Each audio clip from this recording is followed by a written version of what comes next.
तय किया है, अगर भारत सरकार में किसी विदेशी मेहमान के लिए खाना देना है तो उसमें कुछ न कुछ तो मोटे अनाज का होना ही चाहिए, ताकि मेरा जो छोटा किसान काम करता है वो विदेशी मेहमान की थाली में भी वो परोसा जाना चाहिए। 8 करोड़ परिवार इस काम में जुड़े हुए हैं।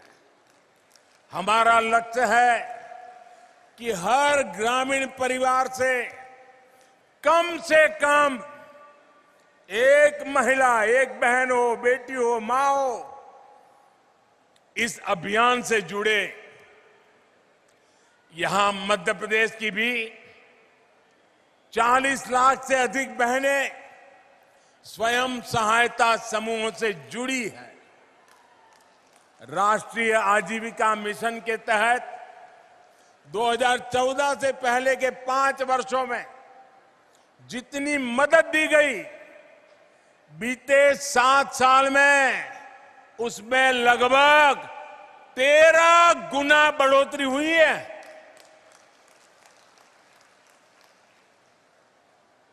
हर सेल्फ हेल्प ग्रुप को पहले जहां 10 लाख रुपए तक का बिना गारंटी का ऋण मिलता था, अब ये सीमा भी 2 गुनी यानी 10 लाख से बढ़ाकर 20 लाख की गई है।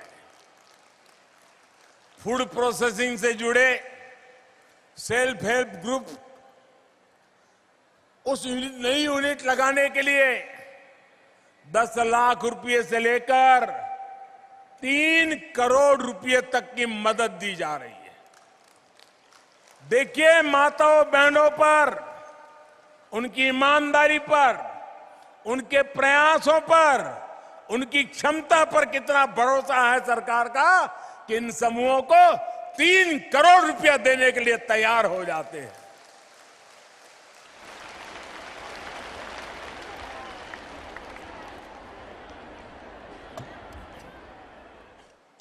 साथियों, गांव की अर्थव्यवस्था में महिला उद्यमियों को आगे बढ़ाने के लिए, उनके लिए नई संभावनाएं बनाने के लिए हमारी सरकार निरंतर काम कर रही है।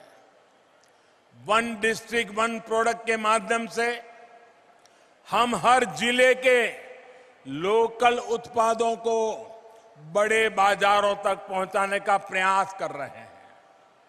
इसका बहुत बड़ा लाभ विमेन सेल्फ हेल्प ग्रुप को भी हो रहा है। थोड़ी देर पहले यहां वन डिस्ट्रिक्ट वन प्रोडक्ट अभियान से जुड़ी बहनों के साथ मुझे बातचीत करने का मौका मिला, कुछ उत्पाद को देखने का मौका मिला और कुछ उत्पाद मुझे उन्होंने उपहार में भी दिए हैं। ग्रामीण बहनों द्वारा बनाए गए ये उत्पाद मेरे लिए ही नहीं बल्कि पूरे देश के लिए अनमोल है। मुझे खुशी है कि यहां मध्य प्रदेश में हमारे शिवराज जी की सरकार ऐसे उत्पादों को बाजार तक पहुंचाने के लिए विशेष प्रयास कर रही है। सरकार ने अनेक ग्रामीण बाजार स्वयं सहायता समूह से जुड़ी बहनों के लिए ही बनाए हैं। मुझे बताया गया है कि इन बाजारों में स्वयं सहायता समूह ने 500 करोड़ रुपए से अधिक के उत्पादों की बिक्री की है। 500 करोड़ यानी इतना सारा पैसा आपकी मेहनत से गांव की बहनों के पास पहुंचा है।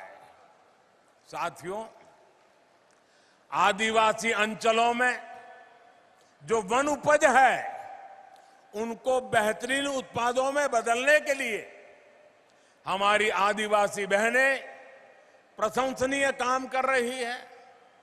मध्य प्रदेश सहित देश की लाखों आदिवासी बहनें प्रधानमंत्री वन धन योजना का लाभ उठा रही है। मध्य प्रदेश में आदिवासी बहनों द्वारा बनाए बेहतरीन उत्पादों की बहुत अधिक प्रशंसा भी होती रही है। पीएम कौशल विकास योजना के तहत आदिवासी क्षेत्रों में नए स्किलिंग सेंटर से इस प्रकार के प्रयासों को और बल मिलेगा।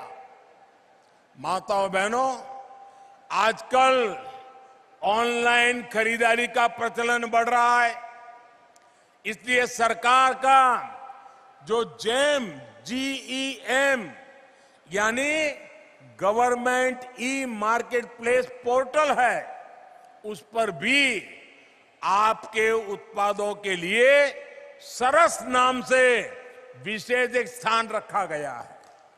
इसके माध्यम से आप अपने उत्पाद सीधे सरकार को, सरकारी विभागों को बेच सकते हैं। जैसे यहां श्योपुर में लकड़ी पर नक्काशी का इतना अच्छा काम होता है, इसकी देश में बहुत बड़ी डिमांड है। मेरा आग्रह है कि आप अधिक से अधिक इसमें खुद को, अपने उत्पादों को ये जेम में रजिस्टर करवाइए। साथियों, सितंबर का ये महीना देश में पोषण माह के रूप में मनाया जा रहा है। भारत की कोशिशों से संयुक्त राष्ट्र ने वर्ष 2023 को, अगला वर्ष, अंतर्राष्ट्रीय स्तर पर मोटे अनाज के रूप में मनाने की घोषणा की है। मध्य प्रदेश तो पोषण से भरे इस मोटे अनाज के मामले में देश के अग्रणी राज्यों में है। विशेष रूप से हमारे आदिवासी अंचलों में इसकी एक समृद्ध परिपाटी है। हमारी सरकार द्वारा कोदो, कुटकी, ज्वार, बाजरा और रागी जैसे मोटे अनाज को निरंतर प्रोत्साहित किया जा रहा है। और मैंने तो तय किया है, अगर भारत सरकार में किसी विदेशी मेहमान के लिए खाना देना है तो उसमें कुछ न कुछ तो मोटे अनाज का होना ही चाहिए, ताकि मेरा जो छोटा किसान काम करता है वो विदेशी मेहमान की थाली में भी वो परोसा जाना चाहिए।